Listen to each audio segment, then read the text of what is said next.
Hey everyone, Brandon Shield, professional triathlete, here to show you the new speed concept build, but we're doing something a little different up front. We're going to be adding in the new Tririg Alpha Prime. Super excited. We're going to show you all the cool features about it, why we're swapping to it, how to install it, all the fun stuff. So let's make it happen.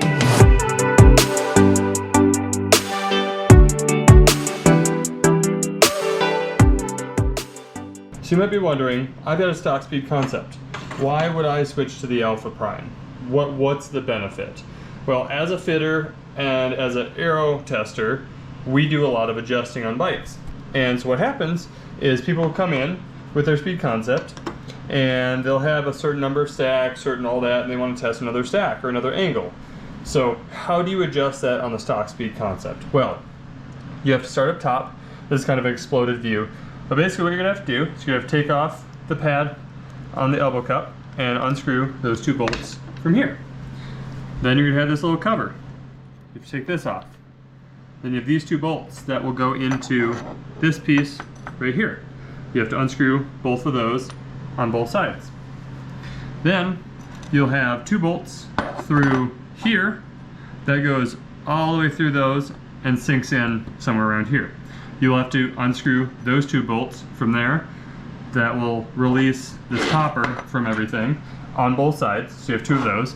Then you have this setup that possibly you can just add to, or you're gonna have to take all this off with two bolts coming from the underside, take all this off, put the new one on, and during all of this, you have to unroute your Di2 if you're running Di2. So, quite the hassle. Tririg says, nope. That's what we're doing. All you have is a little sawtooth design. You have a bolt coming from the front of the base bar. We'll show you here in a second. And you unscrew the one bolt, you go up, you go lower, you're good to go. You want to add tilt, you go to the top. There's gonna be a little rocker. You loosen one bolt, tighten the other, boom, you have it.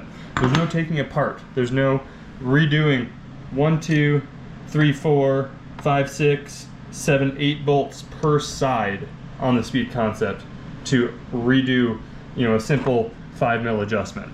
That is why we are moving to the Tririg Alpha Prime. It takes all this headache away.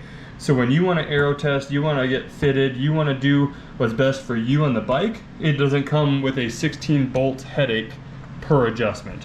It comes ready to roll, 1 bolt for up and down, 2 bolts for angled up and down. Very, very easy, very, very simple, and that is why we're switching to the Tririg Alpha Prime, and that's why I suggest all speed concept users do so as well.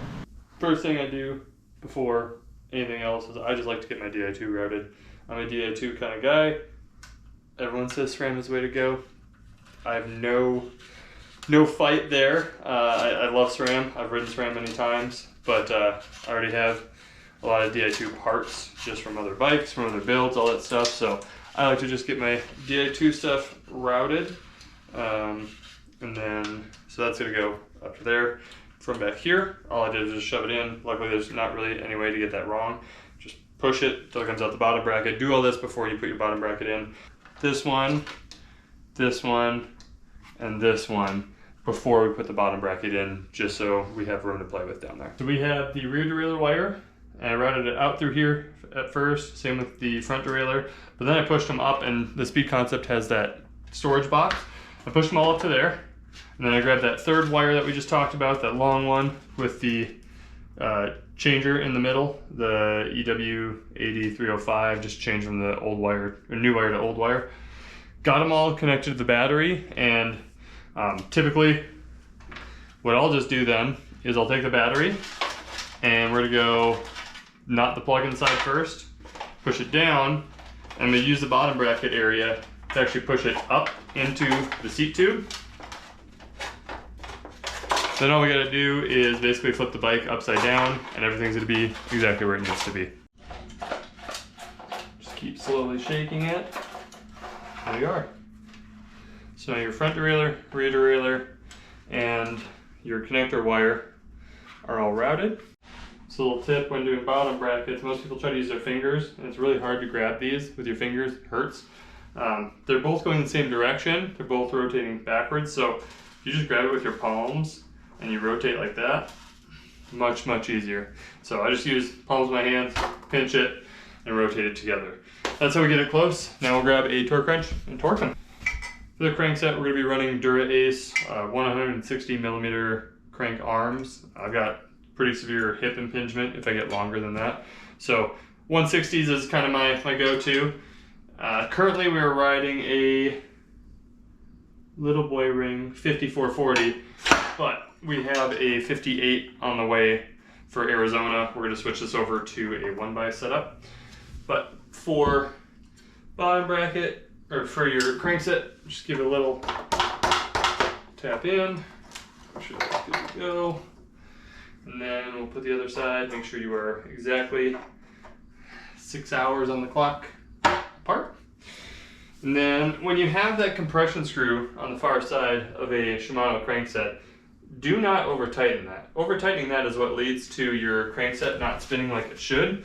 A lot of people love to just spin these cranksets around and, you know, oh wow, look at my amazing ceramic speed bottom bracket. But when you tighten the other side too much, it compresses it too much, creates friction, and you don't get this kind of a bottom bracket. So when you're putting the compression nut in on the far side of a Shimano crankset, do not overdo it. Hand tight's good. Just make sure that basically to the point where there's no wobble. Once there's no wobble or no free movement on either side, you're good to go. You don't need to wrench that thing down. Too many people do, and that's where you lose all of the watts gained by a ceramic speed bottom bracket. There. Some. Plug that baby in. Get it lined up at the back. A few tips and tricks for getting Di2 wires through base bars. See, I already have one, so I locked the end into the Di2 brake. But to get the new one in, a few different ways you can go about it. So first, easiest thing to do is I just push, push, push, and once I hit resistance right around the elbow of the bullhorn, one thing I like to do is I just spin the wire. And more often than not, that will do it. That will get it around. If that does not work, a few other things you can do. One, if you want to just make sure it's done, you can either route a shift or brake cable through here and then tape it, pull it through.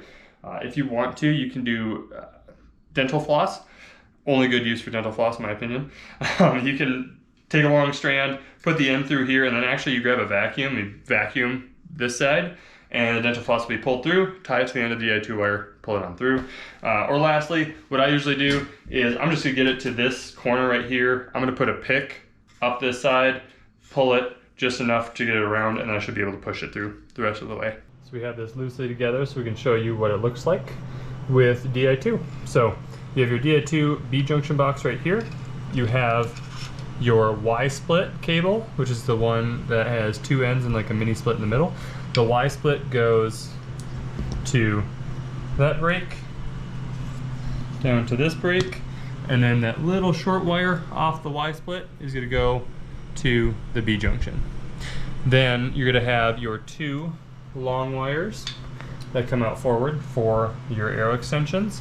And then you have the one wire, the really long one that comes out of the head tube. You're going to route it under through the little port, and that's also going to come to the B junction. So this is where you're going to want to talk to your fitter or get fit or have your fit numbers ready, because you're going to need to know how far from here up do I need to go.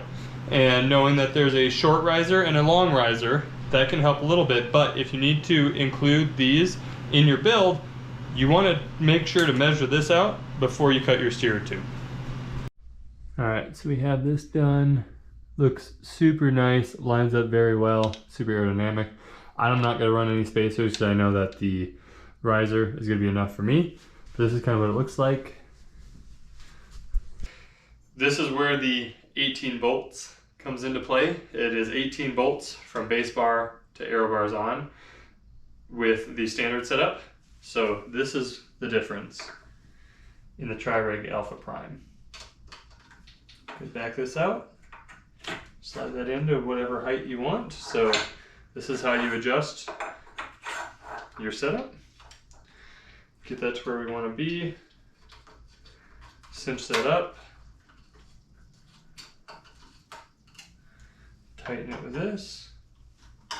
And that's it for the riser portion of the comparison. So now we're going to add on the plate, the adapter plate for all your extensions, your Aero water bottle, all the fun stuff. Comes with a little wedge, just like this. 2 bolts, very well labeled. Says which way to go forward. Make sure you look at that. Drop that in there. Line up the holes. And then just attach. And then this is where you find the angle that you want, so you can adjust that super easily. Instead of adding all these angle wedges and all that stuff, just a slider, wherever you want to be, line it up, cinch these 2 bolts down best you can.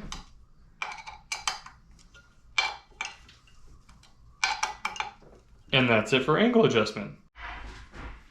So for those of you wanting to run just standard extensions and elbow cups, whether it's Tririg closeback scoops, mini scoops, open back, whatever it may be, and gamma extensions or any other extensions that you have, they have these awesome adapters. They go on here, you can go wide, you can go narrow, they just go under here, and then your elbow cups go on top. Good to go, super easy. Personally, I'm gonna be running Scoops Ultimate again. I absolutely love them. I don't think there's better support out there.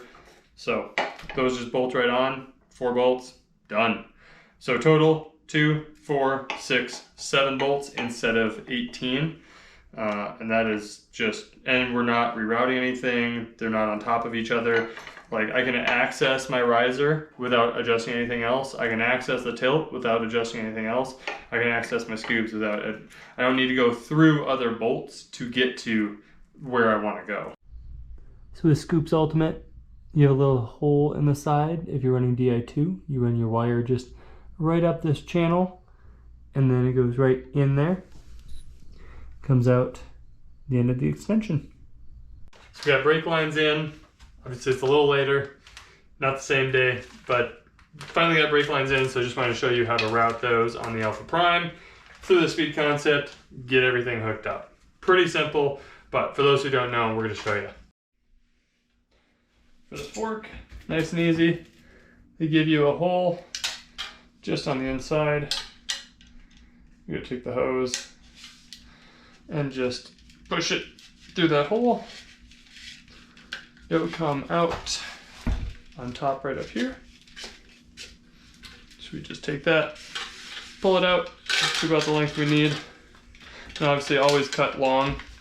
Make sure your bearing goes back on, and we're gonna put it back on. You're just going to put that in and guide it up.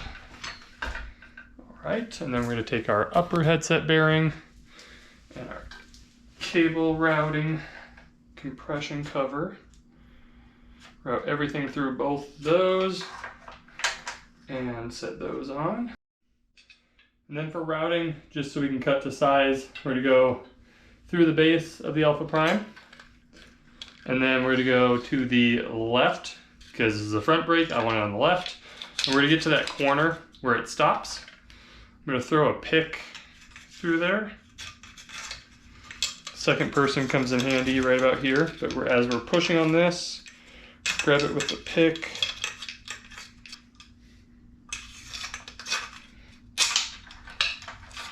And it comes out. For the rear, very similar. There's a hole right here that we're going to feed this brake hose through. So we're going to go in here.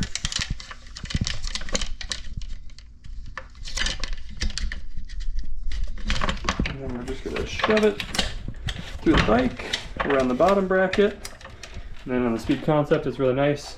You can access this. Just kind of see where we're at. We're going to use your backhand to kind of finagle this around that bottom bracket until it comes out here. Got it there. Super easy. We're going to feed it back up.